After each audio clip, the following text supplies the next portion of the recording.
Nako, grabe itong mga nangyayari. Ah, ayaw ko na sanang patulan pero kasi mahalaga yung kredibilidad, pagkatao. Kasi bago ka kasi irespeto, paniwalaan at bago ka manindigan sa anumang prinsipyo o iyong paniniwala, mahalaga ang kasangkapan at pinanghuhugutan ay yung sarili mo. Ikaw ba'y kapanipaniwala? Ikaw ba'y karespeto? O ikaw ba ay talagang dapat pagkatiwalaan ng taong bayan? Hindi lang ito sa isyong politika, sa lahat ng aspeto, lahat ng sektor, lahat ng mga klaseng business, anumang galawan natin, pinakamahalagang kapital at pagkatao mo kung sino ka. Di ba? Kaya ko ito nababanggit kasi po ngayon nagkawindang-windang na, nagkabuhol-buhol na itong mga DDS supporters at vloggers, lalo na yung mga vloggers nandito at nasa abroad. Sira ngayon dahil nagputukan ang mga balita na sila yung tinutukoy na ngayon eh hindi nila may paliwanag kung paano dahil naglalabasan ng mga dokumento, pagpapatunay na kung ano sila. Yan ang mabigat. Parang sa nakaraang 2 taon at mga panahon, napaniwala nila na sila'y matitino, sila'y karespeto, sila'y magagaling na tao. Parang ganon. At ako, ang concern ko ay sa inyo, na mga viewers at mga followers sa social media. Mukhang nabudol kayo, nalinlang kayo, napaniwala kayo sa kanyang mga sinasabi, puro fake news pala, paninira talaga. At higit sa lahat, ay yung kanilang pagkatao ay talaga namang hindi maganda kung totoo ang naglabasan ng mga picture, video at mga dokumento. Kasi may mga vlogger dyan, scammer daw. Di ba? Nangaabuso raw sa mga kababaihan, nangaabuso raw sa mga viewers. Yung isa namang vlogger dyan, nako, grabe. Yung pinakamaingay na vlogger na nagtatago sa Amerika o nasa Amerika na hindi malaman kung Filipino-American citizen, si Maharlika. Grabe yung kanyang nasasangkutan ngayon. Hindi nga niya masagot yung sinasabing di umano. Nilaso niya yung kanyang asawang 75 years old na Black American sa kung anong dahilan. Tapos lumabas yung di umano SIV at drugs positive result. Ngayon may bago. Sex scandal. Ang lupit. Ayaw ko na hong elaborate kasi bawal yan. Paano mo paniniwalaan ang mga taong ganyan? Yung ibang mga vlogger dito, scammer daw. Nang iiwan ng parang nagsasamantala sa kababaihan, naloko na. Yan ang sinasabi ko nyo. Ang pinakamalaking kapital ay yung iyong pagkatao. Ang iyong sarili. Paniniwala at paniniwalaan ka ng madlang people o ng taong bayan sa buong mundo kung wala kang nakikita in public na hindi maganda. Okay? Ganun po yun eh.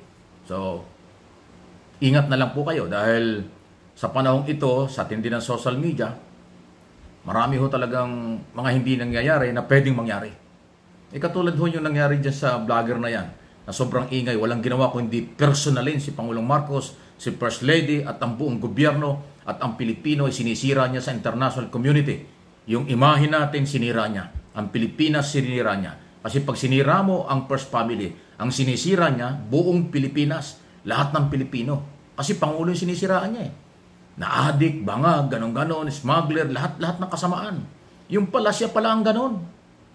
Yung kanyang sinasabi sa First Family, yung pala ang kanyang pinagdaanan o mano, base doon sa record, na ilalabas ng ibang vlogger tulad ni Mima na nakakuha ng mga dokumento. Iniisa-isa niya, padami yung ni-expose niya eh. Di ba? Yan ang mabigat. Paano nyo ngayon dinededman ninyo? Wala. Yan ang matindi. Kung ang inyong mga akusasyon paratang nung from day one, meron kayong pagpapatunay, maaaring minaniwala na sa inyo or maaaring mapagtakpan nyo itong naglabasan. Bumalik eh. Yan ba yung karma? After 2 years, kailan lang kayo kinarma, naglabasan na itong mga ganito na kung ano ang pagkatao meron kayo. Lalo na yung magkapatid na vlogger dyan, 2 taon na rin ako mahigit na binabanata ng mga hindi ko pinapansin. Dahil nakikita ko, babaw naman ang argumento. Ay, ayan, ngayon. Naglalabasan din ng kailang mga kalokohan. Inilalabas ng ibang vlogger. Ako, ayaw ko nang patublan yan. Ayaw ko nang ibaba ang level ko sa mga taong yan. Kasi wala namang back up sa broadcast business ng mga yan. Mga nag-vlog lang, akala mo sila na yung matatalino at hari sa lipunang ito. Eh, pala, puro sablay naman. Nako, wala talagang may tatago. Ano nangyari? At yan ang pinaniniwalaan ng mga grupo na gustong magpalit ng administrasyon. Mga grupong gustong magpabagsak sa gobyernong ito. Paano naman kayo papaniwalaan? Lulubog talaga ang barko nyo kasi wala na kayong kasama. Nawasak ang kredibilidad ng inyong mga leader. Nawasak din ang kredibilidad ng mga taga-tahol or taga-suporta nyo yung mga vlogger na yan. Wasak na ho. Hindi ko nilalahat. Marami sa mga Duterte vlogger sumablay dahil sa mga personal issue na naglabasan ngayon. Kaya pala mga salitang gurgur, yung mga salitang ganun. Yung pala, salitang adik yun eh. Di ba? Yung lahat ng akusasyon niya, paratang niya, yung pala pinagdaanan niya, doon sa basis, doon sa naglalabasan mga report. Binibintang mo sa iba, yung pala ikaw ang gumawa. Ganun ba yun? Ang lupit ha. So paano ka ngayon papaniwalaan? Ako, naaawa ako doon sa mga nanonood sa iyo. At naniniwala sa iyo noon at hanggang ngayon. Naku, papaniwalaan nyo ang ganyang klaseng tao? Totoo ba na dating GRO yan? Sa Cubao? Naloko na. Trabahong gabi. Pasintabi na po. Hindi naman lahat ng trabahong gabi masama. Marami ring matitino. GRO, marami naman professional na GRO. Iba ganun. Tanong lang naman. Buhay yan eh. Yan. Di ba? Saan kayo maniniwala? Sa mga taong may paninindigan, nagsasalita ng totoo, base sa katotohanan, o mga mapang-intriga, mapanlait, mapanira, tapos yung kailang pagkatao pala, kadiri. Sorry sa word. Or, abusado pala. Kahit yung ibang mga vlogger dyan, mga hanggang ngayon binabanatan ako, at hindi ko alam bakit hindi ko naman sila pinapakialaman, pero binabanatan nila ako. Ang sama, naglabasan na rin yung kailang mga kalokohan. Hindi nila may depensa sa sarili nila. Puro sila pagmamalinis. At ang kinakampihan nila yung nagpapabagsak sa gobyerno. Kasama sila. Ang dating nga nila pro-China. Yung mga, hindi ko naman nila lahat, yung mga vlogger na pro-Duterte, ang dating pro-China rin. Samantalang maraming mga vloggers at mamamayang Pilipino nagkakaisa sinusuportahan si Pangulong Marcos. Pinaninindigan atin ang West Philippine Sea.